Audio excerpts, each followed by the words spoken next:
अस्सलाम नाज़रीन, मैं हूं असद अली तूर अपने प्रोग्राम असद तूर अनसेंसर्ड में। सुबह के तकरीबन अब आप कह लें 4 से ऊपर वक्त हो गया है और इस्लामाबाद में हम इस वक्त पार्लियामेंट हाउस के बाहर मौजूद हैं और रात की इस तारीकी में वो 26वीं आइनी तरमीम मंजूर हो रही है। जी हाँ, मंजूर हो चुकी है इनफैक्ट, जिसमें सेनेट में 65 वोट मिले उस तरमीम के हक़ में हुकूमत को, जबकि कौमी असम्बली में 225 वोट मिले, यानी कि सेनेट में 2/3 अक्सरियत 64 वोटों की बनती थी, एक वोट उससे भी इजाफी था हुकूमत के पास, जबकि कौमी असम्बली में 224 वोट दरकार थे, जबकि वहाँ पर भी एक वोट इजाफी था। हम आपको बताएंगे आज सारा दिन क्या होता रहा इस पार्लियामेंट की बिल्डिंग में, क्या क्या हमने देखा वो आपको बताएंगे। इसके अलावा इस आइनी तरमीम के अंदर कुछ चीज़ें क्या हैं और अब जस्टिस मंसूर अली शाह का मुस्तकबिल क्या है। आज हमें बहुत ही बड़े इंकशाफात, कुछ एक बहुत ही अहम हुकूमती सेनेटर ने जो अब उस स्पेशल कमेटी का हिस्सा होंगे जो 3 जजेस में से चीफ जस्टिस मुंतखब करेगी, उन्होंने किए, वो हम आपको बताएंगे। लेकिन ज़रा क्योंकि आपको मालूम है उस साइड पर काफ़ी तेज़ लाइट है, तो हम ज़रा सेट पर आने की कोशिश करते हैं। जैसे यहाँ पर सारी जगहों पर ही काफ़ी लाइट है, तो एनीवे चले फिर यूँ ही रख लेते हैं। तो अब चीज़ ये है कि आपको मालूम है आज ये 26वीं आइनी तरमीम का मसवदा, आज सुबह से वो तैयारियां जारी थीं। इजलास डिले होता रहा, आज भी पहले कल तो एडजर्न हुआ था कि 3 बजे के लिए सेनेट और 5 बजे के लिए कौमी असम्बली का इजलास होगा, लेकिन फिर वो आगे जाता रहा और फिर उसके बाद बिलाखिर शाम को पहले तकरीबन 7-8 बजे के करीब सेनेट का इजलास हुआ। वहाँ पर वो आइनी तरमीम का मसवदा पेश किया गया और वहाँ पर उससे पहले एक बड़ी दिलचस्प चीज़ हुई कि हम जो सहाफ़ी थे, मैं, मतीउल्लाह जान साहब, एजाज़ सैयद साहब, उमर जट साहब, अब्बास शब्बीर साहब और ईसा नकवी साहब और रिजवान गज़ली साहब, और मतलब हम तकरीबन 7-8 जर्नलिस्ट थे जो हम लोगों ने फील्डिंग लगा ली, क्योंकि हमें पता चल गया कि फ़लाँ दरवाज़े से ये खुफिया तौर पर उन मुनहरिफ अरकान को लाएंगे जो अपनी जमातों के पार्टी लाइन के ख़िलाफ़, यानी कि BNP मैंगल के सेनेटर्स और PTI के MNAs और सेनेटर्स को लाएंगे।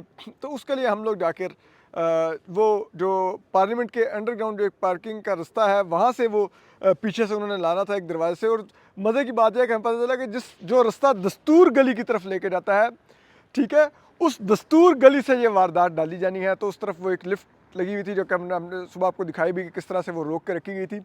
लेकिन जब हम वहाँ पे जाके खड़े हो गए, क्योंकि वहाँ पर एजेंसियों के लोग भी खड़े हुए थे जिन्होंने जो रिपोर्ट कर रहे थे, कि उन्होंने कहा कि यार ये तो आके यहाँ पे खड़े हुए हैं, उन्होंने यकीनन बता दिया होगा आगे। तो उन्होंने किया ये कि वो दूसरा जो एक और एंट्रेंस थी उस साइड से उन्होंने घुसाने की कोशिश की, लेकिन हमने वहाँ पे देख लिया वो भी पार्किंग से ही एक रास्ता जाता था, तो हम भाग गए। हमने जाके वो वीडियो फिल्मिंग करने की कोशिश की। वहाँ पे BNP के दोनों सेनेटर्स थे, लेकिन उन दोनों सेनेटर्स ने पहले तो बात नहीं कर रहे, फिर उन्होंने कहा कि हम अपने घर से आ रहे हैं और हमें कोई इशू नहीं है और हम वोट करने जा रहे हैं। लेकिन दूसरी तरफ अख्तर मैंगल साहब जो BNP मैंगल के सरबराह हैं, वो भी पार्लियामेंट आए हुए थे। उन्होंने कहा कि मैं अपने अरकान से मिलना चाहता हूँ और मैं इनको बताना चाहता हूँ कि आप अपनी पार्टी के अगेंस्ट वोट नहीं करें, हमने आइनी तरमीम को वोट नहीं करना। लेकिन अख्तर मैंगल साहब को इतनी टाइट सिक्योरिटी थी उन दोनों सेनेटर्स के साथ कि अख्तर मैंगल साहब को उनके नज़दीक नहीं जाने दिया गया। यहाँ तक कि अख्तर मैंगल साहब बेशक के कौमी असम्बली से मुस्ताफ़ी हो चुके हैं, लेकिन अभी तक स्पीकर कौमी असम्बली ने उनका इस्तीफ़ा एक्सेप्ट नहीं किया। तो इस लिहाज से अख्तर मैंगल साहब सेनेट के हाउस में जा सकते थे, लेकिन उनको अंदर दाखिले की इजाज़त तक नहीं दी गई। वो अब भी रुकने कौमी असम्बली है, रुकने कौमी असम्बली को ये इजाज़त होती है कि वो जा सकता है दूसरे हाउस में, लेकिन उनको वो इजाज़त नहीं दी गई, क्योंकि ज़ाहिर बात है वो जाते तो अपने दोनों सेनेटर से बात करते कि ये क्या करने जा रहे हो। तो वो वहाँ पर बिल आखिर फिर हुकूमत ने वहाँ पर पास करवा ली वो अमेंडमेंट्स। इस दौरान जो बात आई फिर कौमी असम्बली के लिए, तो कौमी असम्बली में सेशन डिले होता होता होता 11:30 बजे के करीब शुरू हुआ, और उस दौरान मियाँ नवाज शरीफ साहब आए, दीगर PMLN के लोग आए, और फिर ये किया गया कि जो स्पीकर कौमी असम्बली हैं एयाज सादिक साहब, उनकी तरफ से ऐलान किया गया कि मैं 11:55 पर इजलास एडजर्न कर दूंगा, क्योंकि हम भी सब सोच रहे थे कि अब 11:30 बजे अगर इजलास शुरू हो रहा है तो ये आईनी तरमीम में तो अच्छा खासा टाइम लगेगा, ये किस वक्त होगी। तो ये तो 12 बजे तक तो आप को वो दिन कंक्लूड करना होता है सेशन का, फिर अगले दिन आप सेशन नया समन कर सकते हैं। तो वही स्पीकर साहब ने ऐलान किया, उनका मैं 11:55 पर सेशन कंक्लूड करूंगा और 12:05 पर, यानी कि रात 12:05 पर सेशन दोबारा कन्वीन करेंगे हम, और फिर बैठ के हम वो आईनी तरमीम पर वोटिंग करेंगे, तकरीर होंगी। तो 12 बजे के बाद जब सेशन दोबारा कन्वीन हुआ, दोबारा से तिलावत कुरान पाक हुई, उसके बाद नात पढ़ी गई, उसके बाद जिसे कहते हैं वो कौमी तराना हुआ, और दोबारा सेशन उसी तरह स्टार्ट हुआ। और फिर उसके बाद तकारीर का सिलसिला शुरू हुआ। जो वज़ीर कानून आज़मदीन तारड़ थे, वो तो पहले ही तकरीर कर चुके थे। अब बारी थी जिसे कहते हैं बैरिस्टर गौहर की। बैरिस्टर गौहर ने से पहले बिलावल भुट्टो साहब को स्पीच की दी गई। बिलावल भुट्टो साहब ने अदलिया के बारे में अपने खदशात भी रखे। उन्होंने जिसे कहते हैं इस तरमीम का सेहरा उन्होंने मौलाना फजल रहमान साहब के सर पहनाया। उन्होंने कहा मौलाना फजल रहमान साहब को भी इस तरमीम का सेहरा जाता है। लॉ मिनिस्टर ने बिलावल भुट्टो को सेहरा पहनाया था, बिलावल भुट्टो ने वो सेहरा उतार के मौलाना फजल रहमान साहब को पहनाया। उसके बाद जो बिलावल भुट्टो साहब ने एक जुमला कहा, बड़ी दिलचस्प सूरत हाल थी। बिलावल भुट्टो ने कहा कि देखिए एक चीज़ जो और हुई कि मौलाना फजल रहमान साहब जब कमरा उसमें आए हाल में, जो कौमी असम्बली का हाल था, तो बिलावल भुट्टो उनको खुद चल कर मिलने गए। लेकिन मियाँ शहबाज शरीफ जो प्राइम मिनिस्टर थे और मियाँ नवाज शरीफ बैठे होते, तो मियाँ शहबाज शरीफ खड़े हुए और मियाँ नवाज शरीफ को इशारा किया कि आए जाके मौलाना को मिलते हैं। तो मियाँ नवाज शरीफ ने हाथ के इशारे से शहबाज शरीफ साहब को, जो प्राइम मिनिस्टर ने, रोक दिया कि हम नहीं मिलने जाएंगे। और फिर मौलाना खुद चलते हुए आए और वो मियाँ नवाज शरीफ साहब से मिले, और जब वो मिल रहे थे तो पीछे से शेर शेर के नारे लग रहे थे। और इसके बाद जब बिलावल भुट्टो साहब ने स्पीच की, तो उन्होंने कहा कि मैं अपने वालिद के बाद अगर किसी को सियासतदान समझता हूँ तो वो मौलाना फजल रहमान साहब हैं।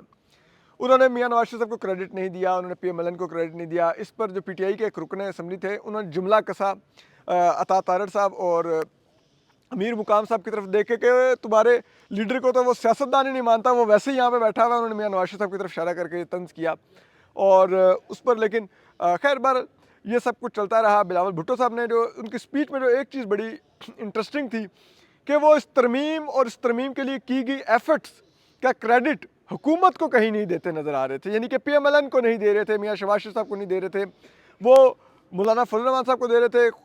अपना जारी बात है, उन्होंने बहुत ज़्यादा नेगोशिएशंस की थी, खुद वो ले रहे थे। और इसके अलावा वो PTI को भी क्रेडिट दे रहे थे कि वो जैसे तैसे उन्होंने वोट नहीं किया, लेकिन इस मुसवदे में जो मज़ीद तब्दीलियाँ आई उसमें PTI ने बहुत उसकी भी इनपुट थी, लेकिन PMLN को वो क्रेडिट नहीं दे रहे थे।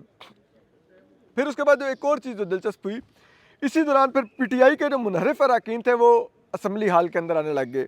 तो वो जो मुनहरिफ अरकान असम्बली हाल के अंदर आए, वो चौधरी इलियास थे, उस्मान अली साहब थे, मुबारक ज़ेब साहब थे, ज़हूर कुरैशी साहब थे और औरंगज़ेब खिची साहब थे। तो ये 5 अरकान PTI के अरकान कौमी असम्बली जब हाल में आए, तो PTI के लोगों ने थोड़ी सी नारेबाजी की कि लोटे आ गए और ये जिसे कहते हैं। तो इसके बाद वो लोग आके, लेकिन वो बैठ गए हुकूमती बेंचेस पर, और हुकूमती बेंचेस में भी उनको बिल्कुल दीवार के साथ बिठाया गया ताकि हम जो सहाफ़ी हैं वो ऊपर से उनके चेहरे ना देख सकें। तो हमने ऊपर से खड़ा होकर उनके चेहरे देखने की कोशिश की, तो उस दौरान बड़ी गैर मामूली जो सिक्योरिटी थी। इस दफ़ा सेनेट की जो प्रेस गैलरी थी वहाँ पर भी कि कोई खड़ा होकर ना देख सके नीचे सेनेट के हाल की तरफ, और यही हाल कौमी असम्बली का भी था। तो फौरी तौर पर जो सार्जेंट्स थे वो आने लग गए, उन्होंने कहा कि आप नीचे की तरफ मत देखें, आप पीछे हट के बैठ जाएँ। तो ये एक था कि लाइक वो लोग मुंह छुपा रहे थे, वो नहीं मीडिया को भी मुंह दिखाना चाह रहे थे, ना ही वो अपने अरकान असम्बली का सामना करना चाह रहे थे। इस तरह तकारीर होती नहीं। फिर जो उमर अयूब साहब थे, उन्होंने फिर काफ़ी तफील तकरीर की। फिर उसके बाद ख्वाजा आसिफ साहब की तकरीर की बारी आई, तो वो तकरीर बहुत सिग्निफिकेंट थी। वो तकरीर इसलिए सिग्निफिकेंट थी कि आज जब सेनेट से तरमीम पास हो चुकी थी, तो एक अहम सेनेटर हुक्मरान इत्तेहाद के, उनसे मेरी जब गपशप हुई, तो वो उन्होंने एकदम से मुझे बाजू से पकड़ा। जब मैंने उनसे कहा, मैंने कहा कि आप लोगों ने क्या कमिटमेंट दी है जस्टिस मंसूर अली शाह की, मौलाना फजल रहमान साहब को, कि आप उनको चीफ जस्टिस बनाएंगे? तो उन्होंने मुझे एकदम से, क्योंकि हम मुख्तलिफ सेनेटर्स में खड़े हुए थे, तो उन्होंने मुझे बाजू से पकड़ा और मुझे एक साइड पर ले गए, और उधर उन्होंने साइड पर जाके मेरे कान में सरगोशी की। उन्होंने कहा, असद, ये जो कमेटी बननी है स्पेशल, जिसमें 8 एमएनएज होंगे और 4 सेनेटर होंगे, उस कमेटी का एक सेनेटर मैं हूँगा। और मैं अब आपको बता रहा हूँ कि किसी भी सूरत में justice Mansoor Ali Shah chief justice of Pakistan नहीं होंगे 26 अक्टूबर को। तो मैंने कहा लेकिन वो आईनी तरमीम में तो लिखा हुआ है कि 2/3 अक्सरियत चाहिए होगी उस स्पेशल कमेटी में, अगर कोई भी जज चुनना होगा। तो अगर 2/3 अक्सरियत जस्टिस याहिया अफरीदी के लिए आपको नहीं मिलेगी तो फिर आप कैसे जस्टिस मंसूर अली शाह का रास्ता रोकेंगे। तो उस पर उन्होंने कहा कि मैं आपको ये भी बता दूं कि हम 2/3 अक्सरियत हमारे पास होगी। और उसका उन्होंने कहा कि देखिए, क्योंकि वो तनासुब के लिहाज से हर जमात की जितनी कौमी असम्बली में नुमाइंदगी है, उस तनासुब के लिहाज से उसको शेयर मिलना है उस आइनी वो जो स्पेशल कमेटी है चीफ जस्टिस की सिलेक्शन के लिए जो बननी। तो उन्होंने कहा उस स्पेशल कमेटी में पीटीआई तो अक्सरियत ही नहीं रखती इस कौमी असम्बली में, क्योंकि अभी तक उनको अभी भी 40-41 लोग नहीं मिले। सुप्रीम कोर्ट तो कह रही है फैसले पर अमल दरामद करो, लेकिन अभी तक अमल दरामद नहीं हुआ, उनका नोटिफिकेशन नहीं हुआ कि वो पीटीआई के रुकन नहीं है। तो पीटीआई की अगर सीटें देखी भी जाएंगी तो 39 होंगी, तो 39 के लिहाज से उनको नुमाइंदगी मिलेगी उस स्पेशल कमेटी में। फिर बचे हम लोग, तो हम ही हुक्मरान जमाते हैं, हमारी 2/3 अक्सरियत होगी और हम बासानी जस्टिस मंसूर अली शाह के अलावा किसी और को चीफ जस्टिस बनाएंगे। तो ज़ाहिर बात है PMLN या ये हुक्मरान इत्तेहाद जस्टिस मुनीब अख्तर को तो चीफ जस्टिस नहीं बनाएगा। तो फिर इसका मतलब है जो कुरा है वो जस्टिस याहिया अफरीदी के ही लिए निकलता नज़र आ रहा है कि वो चीफ जस्टिस ऑफ पाकिस्तान बनेंगे। और फिर उसकी मुझे कन्फर्मेशन आज जब कौमी असम्बली में ख्वाजा आसिफ ने जो तकरीर की, उसमें उन्होंने जस्टिस मंसूर अली शाह की ज़ात को और इन 8 जजेस को बराह रास्त निशाना बनाया। जस्टिस मंसूर अली शाह के बारे में तो उन्होंने यहाँ तक कहा कि एक जज चीफ जस्टिस बनने के लिए पूरा निज़ाम मलियामेट करना चाह रहा है। तो कौन चीफ जस्टिस बनना है किसने आगे? अगर सीनियरिटी के प्रिंसिपल के लिहाज से देखा जाता तो वो जस्टिस मंसूर अली शाह ही हैं। और वही उन्होंने ही 8 सीटों वाला 8 जजेस के साथ मिलकर ये मखसूस नशिस्तों वाला फैसला दिया है। फिर उन्होंने ये भी कहा कि 8 लोग, यानी उन्होंने जज का वर्णन यूज़ किया, लेकिन ज़ाहिर बात है 8 लोग, वो नहीं 8 जजेस का बात कर रहे थे। उन्होंने कहा ये 8 लोग पूरे निज़ाम को इन्होंने यरगमाल बनाया हुआ है, हाईजैक किया हुआ है, और हम पिछले कई माह से, कई हफ्तों से देख रहे हैं, इनको बर्दाश्त कर रहे हैं जो कुछ ये कर रहे हैं। और इसी वजह से, क्योंकि ये नहीं चाहते, ये अपनी सुप्रीमेसी चाहते हैं और हमें हमारे पर बालादस्ती चाहते हैं, हम इसी चीज़ से बचने के लिए ये आईनी तरमीम ला रहे हैं। और ये सब कुछ उन्होंने कहा तो उससे ये मज़ीद क्लियर हो गया कि जब अल-ऐलान वज़ीर दिफा मुल्क के, जो फ़ौज के भी आप कह लें कि वज़ीर दिफा वही है ना, फ़ौज के ही है ना, ख्वाजा आसिफ, और हुकूमत के भी हैं। तो यानी कि फ़ौज और हुकूमत दोनों की तरफ से नुमाइंदगी करते हुए ख्वाजा आसिफ ने फ्लोर ऑफ द हाउस में कहा कि जस्टिस मंसूर अली शाह निज़ाम मलियामेट करना चाहते हैं। तो यानी कि अब हम उनको मलियामेट नहीं करने देंगे, क्योंकि हम उनको चीफ जस्टिस ही नहीं बनने देंगे। और ख्वाजा आसिफ भी आपको याद है कि बार बार शाहज़ेब खानज़ादा साहब और दीगर टीवी इंटरव्यूज़ में कह चुके हैं कि हमें ये सुनने को मिल रहा है कि 25 अक्टूबर के बाद 8 फरवरी के इंतखाबात की पटिशन टेकअप होगी और ये इंतखाबात कालेदम करार दे के हमें घर भेज दिया जाएगा। तो आज ख्वाजा आसिफ ने उसका खुल के इज़हार फ्लोर ऑफ द हाउस किया और उन्होंने कहा कि एक जज चीफ जस्टिस बनने के लिए निज़ाम मलियामेट करना चाह रहा था। वो जस्टिस मंसूर अली शाह की बात करते। जब मामला इतने क्लियर हो जाए, इतना खुल के जस्टिस मंसूर अली शाह की ज़ात को हुकूमत की तरफ से अटैक किया जाए, तो इसका मतलब है कि वो अब इस आईनी तरमीम के बाद जस्टिस मंसूर अली शाह को तो चीफ जस्टिस नहीं बनने देंगे। अब इस जो आईनी तरमीम है उसमें एक तो ये है कि एक कमेटी होगी 12 अरकान असम्बली की, जिसमें पार्लियामेंट की, जिसमें 4 सेनेटर होंगे और 8 कौमी असम्बली के अरकान होंगे, जो अपने तनासुब के लिहाज से जिनको नुमाइंदगी मिलेगी हर जमात को उस कमेटी में। और फिर वो committee 3 most senior supreme court के जजेस में से चीफ जस्टिस ऑफ पाकिस्तान चुनेगी। और अगर कोई जज चीफ जस्टिस बनने से इनकार कर देता है तो उसमें लिखा हुआ है कि ये नहीं होगा कि फिर कोई और उन 3 में से चीफ जस्टिस बनेगा, और वो कहते हैं कि उससे फिर जो नेक्स्ट इन लाइन जज होगा वो चीफ जस्टिस बनेगा। यानी कि अगर ये कमेटी अब जस्टिस याहिया अफरीदी को चीफ जस्टिस नामजद करती है और justice Yahya Afridi chief justice का हल्फ लेने से इनकार करते हैं, तो ऑटोमेटिकली जस्टिस अमीनुद्दीन खान अहल पाएंगे, फिर भी जस्टिस मुनीब अख्तर और जस्टिस मंसूर अली शाह फिर भी अहल नहीं पाएंगे, वो सुपरसीड ही हो चुके होंगे। फिर दूसरी चीज़ जो इस आईनी तरमीम में बड़ी एक खौफनाक है वो ये है कि एक जो सुप्रीम जुडिशल जो जुडिशल कमीशन ऑफ पाकिस्तान है वो अब बेंचेस की भी तश्कील करेगा। वो बताएगा कि जी आईनी जो बेंच है उसमें कौन कौन से जजेस होंगे, ठीक है। और वो आईनी बेंच जो सदर अगर किसी बात पे एडवाइस के लिए सुप्रीम कोर्ट को भेजता है कि आप हमें इस पर राय दें, तो वो आईनी बेंच देगा। फिर अगर जिसे कहते हैं आर्टिकल 184(3) का सो मोटो का मामला है तो वो आईनी बेंच करेगा, बाकी सुप्रीम कोर्ट नहीं सुन सकेगी। और वो अगर जिसे कहते हैं आर्टिकल 187 मुकम्मल इंसाफ का वो भी है, वो भी इसी के पास होगा।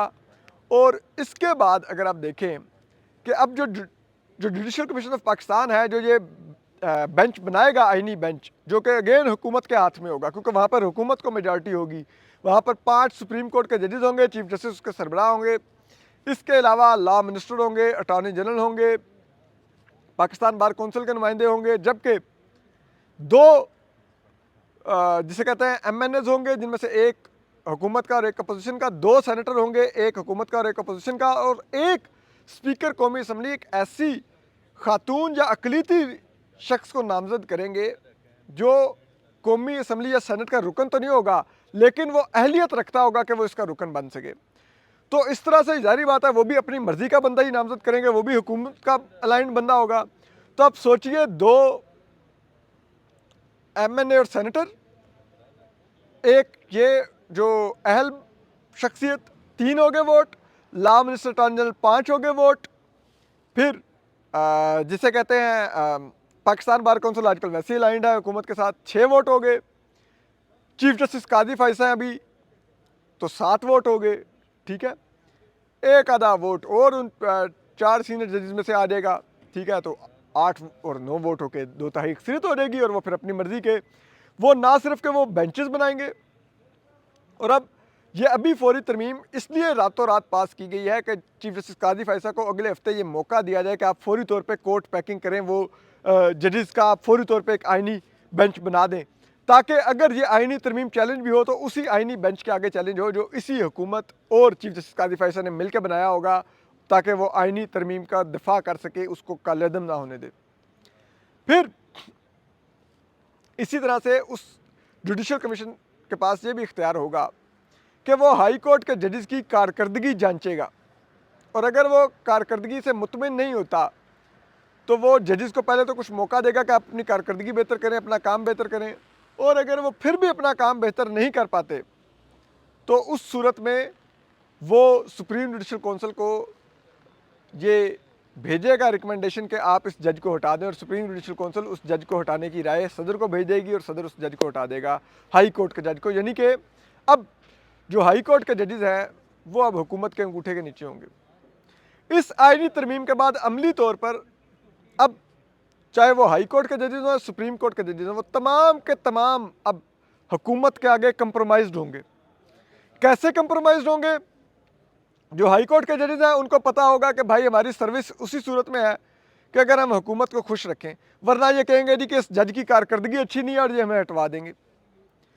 उनको फिर यह भी होगा कि अगर हमने सुप्रीम कोर्ट में एलिवेट होकर जाना है तो भी हमें इस हुकूमत से बना के रखनी है, ठीक है। इसी तरह जो सुप्रीम कोर्ट के जजेस होंगे उनका भी पता होगा कि हुकूमत के साथ बना के रखेंगे तो हो सकता है हमें आईनी अदालत का बेंच मिल जाए, सॉरी आईनी बेंच में हमें नामजद कर दिया जाए, तो फिर हम बड़े बड़े सियासी और आईनी केसेस सुनेंगे, हेडलाइनें बनेंगी और हम एंजॉय करेंगे, हुकूमत की जेब में भी होंगे, ठीक है। तो इसके बाद तो आपने अमली तौर पे जो अदलिया का एक सेपरेशन ऑफ पावर का एक तस्वुर है और दूसरा जो इंडिपेंडेंस का तस्वुर है वो दोनों के दोनों ख़त्म कर दिए हैं। और अब जो ऑप्शंस आ गए हैं इन जजेस के पास अब फाइट बैक के, अब एक तो यह है कि या तो जस्टिस जाहिया अफरीदी अब 26 अक्टूबर को चीफ जस्टिस पाकिस्तान का हल्फ लेने से इनकार कर दें, ठीक है, एक तो ये ऑप्शन है। दूसरा ऑप्शन ये है कि जस्टिस जाहिया अफरीदी हल्फ लें और हल्फ लेके चीफ जस्टिस ऑफ पाकिस्तान बन के फिर वो चीज़ें रिवर्स करें। गो के उसमें ये रुकावटें डालेंगे कि जी फ़लाँ बेंच आईनी, ये बेंच वो बेंच, लेकिन अगर इस मामले के ऊपर मालूम नहीं अब इस आईनी तरमीम के बाद ये कैसे मुमकिन होगा, लेकिन अगर एक फुल कोर्ट बना दी जाए और वो फुल कोर्ट इन आईनी तरमीम का जायज़ा ले तो दूध का दूध पानी का पानी हो जाएगा। और अब हम आपको एक और भी खबर दें। वो खबर यह है कि आपको मालूम है 25 अक्टूबर को चीफ जस्टिस कादी फ़ायज़ ईसा का फुल कोर्ट रेफरेंस है अलविदाई। ये कोर्ट रूम नंबर 1 में होता है जिसमें सुप्रीम कोर्ट के 17 जजेस बैठते हैं। आउट गोइंग चीफ जस्टिस अपना अलविदाई खिताब करता है और जो इनकमिंग चीफ जस्टिस होता है वो अपना खिताब करके बताता है कि हम क्या क्या सोचते हैं अदालत के बारे में क्या होना चाहिए। और ज़राए बता रहे हैं कि उस फुल कोर्ट रेफरेंस में तमाम जजेस सुप्रीम कोर्ट के नहीं आएंगे और जो आएंगे उनमें से भी बाज़ अपने नोट लिख के लाएंगे। और चीफ जस्टिस कादी फ़ायज़ ईसा को ज़राए ये इंडिकेट कर रहे हैं कि शायद काफ़ी एम्बेरसमेंट का उस दिन सामना हो। लेकिन ये कैसे होता है ये सब कुछ तो उस दिन ही क्लियर होगा। लेकिन अब जिसे कहते हैं ना, लड़ाई अब अगले मरहले में शामिल होगी और हुकूमत को भी इसका आइडिया है, इसीलिए उन्होंने रात की इस तारीकी में इस मुतनाज़ा आईनी तरमीम को पास किया है ताकि ये ना हो कि कल तक चला जाए तो कल वर्किंग डे होगा, कल सुप्रीम कोर्ट खुलेगी और सुप्रीम कोर्ट के अंदर फिर कोई चीज़ टेकअप ना हो जाए और फिर ये आईनी तरमीम कहीं फंस ना जाए। तो उन्होंने रातों रात पास करवाई है और खुद अंदाज़ा लगाई है कि जो रात की इस तारीकी में जो आईनी तरमीम पास हों वो कितनी शफाफ होंगी। बहरहाल हम आपको अपडेट करते रहेंगे। अपना ख्याल रखिए। अल्लाह हाफ़िज़।